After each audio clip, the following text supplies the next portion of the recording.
Yo, what up, Street Dogs? Eric Kim. All right, Turbo Thought.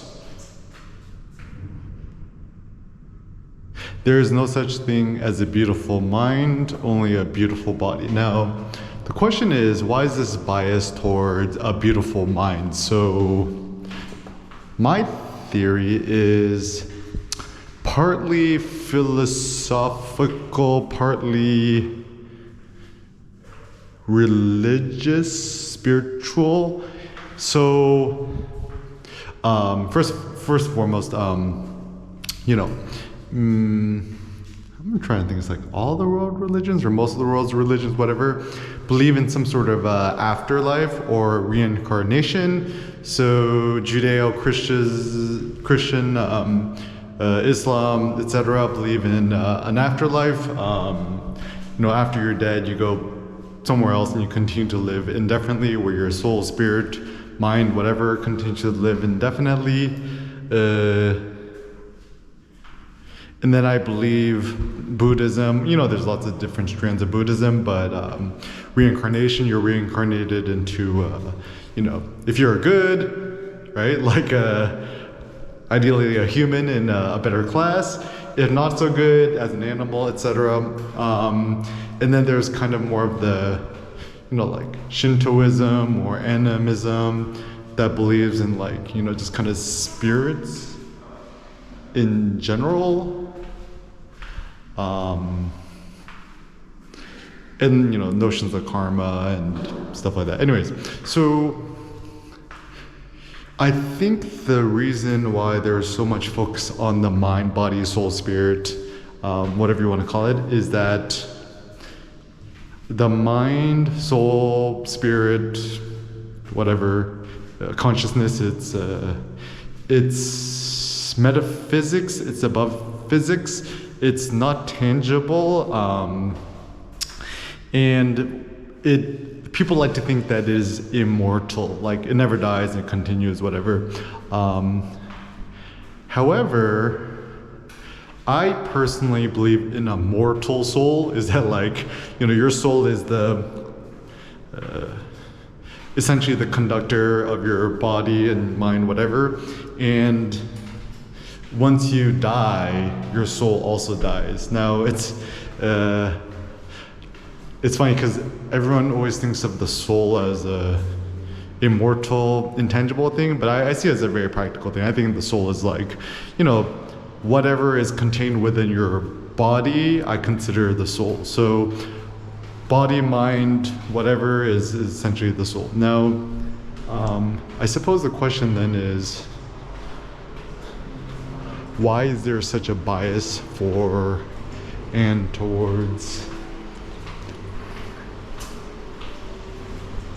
the mind, the notion of a beautiful mind? Because actually the notion of building or obtaining a beautiful mind is actually much more democratic. So for example, unfortunately, for the most part, lots of basic genetic things you cannot control the genes that you're born with. We got epigenetics, which means on top of genetics, which means based on your environment, what you eat, how you exercise, you could change your genetic expression. So, so for example,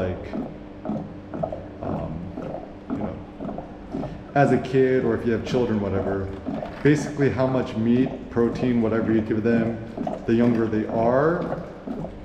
It's kind of like a rubber band effect, is that there's probably some sort of maximum, but ideally the superior nutrition you give your kid, the bigger they're going to become. So, kids early on, the more you breastfeed them, the more you feed them meat, bone marrow, etc., the better.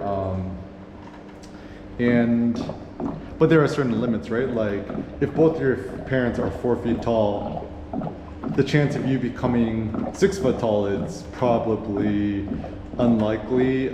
However, if both your parents are 4 feet tall and you are fed the supreme diet as a child and young youth until you're 21 or 25 years old, maybe you could become 5 feet or 5'4", and then the next generation you hope to marry somebody beautiful and taller than you, like marry a 6-foot model, have children, give them superior nutrition, and hope that they become taller and more beautiful as well. But anyways, so there are certain limits, right?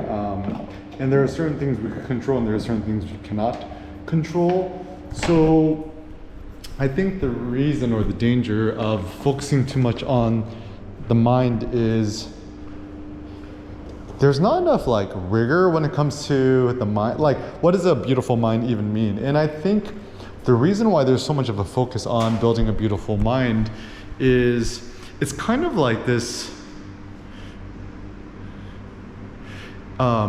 it's a capitalistic one. So for example, the more beautiful your mind is, right, the more you develop your mind, I think it actually, people like the idea because it increases your money earning potential. So the smarter you are, the more money you can make and the more powerful you become and stuff like that. And a mind cannot really be objectively judged or seen, whereas you could easily see people's bodies. And you know, there are certain notions of like body shaming or fat shaming, whatever. Like there are certain things you cannot change. Like you can't change your height, right? Like if you're a fully matured adult, let's say you're 25 years old and you're 5 feet tall, you know, it don't matter how many steroids or growth hormones or protein powder you eat, you're not going to be able to become 6 feet tall. However, assuming you go to the gym, you hit it super hard, eat a ton of meat, then you could get more swole, you increase your muscles. So I think the reason that's why people like bodybuilding is that it is much more democratic. And also like this one kid I met at the gym in Hawaii, he was like, the reason I like powerlifting so much is that it's a sport that doesn't require me to be tall. And this kid's like, you know, the kid was like 5 feet tall. But anyways, and so I suppose, and it's also tricky, right? Because ultimately it's all subjective, right? Because, you know, back in the days, you know, if you had a woman who was really, really plump and had more fat, probably it was a sign that she was healthier and she could bear children better, right? Like if you look at the really, really ancient old school statues of women, they essentially just like look like obese, right? Or, you know, even now, like a lot in the developing world, if you're super, super skinny, it's a sign that you're really poor. And if your kids are really, really fat, it's a sign of wealth, right?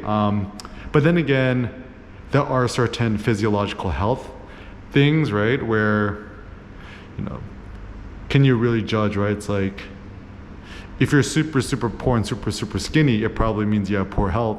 But if you're really, really rich, but also you're like super, super fat and have high adipose tissue, whatever, you're also probably not quote healthy. So ultimately there's some objectivity, there's some subjectivity. It's probably more, I mean, once again, it's a philosophical one, right? Like, well, how does one define health towards what ends? For myself personally, you know, I desire to keep my body weight low, right? Like, you know, ideally have a 6-pack and be super, super buff and swole, right?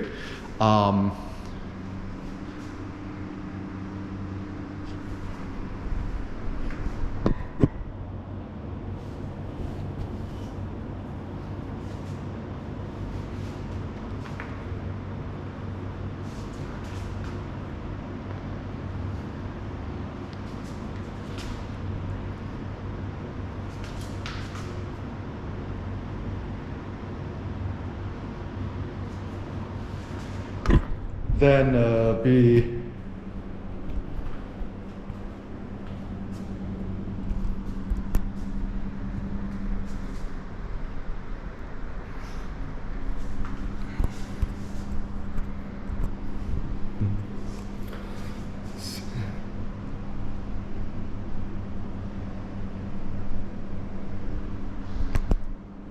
then And ideally to indefinitely increase my muscle mass and keep my body fat percentage low.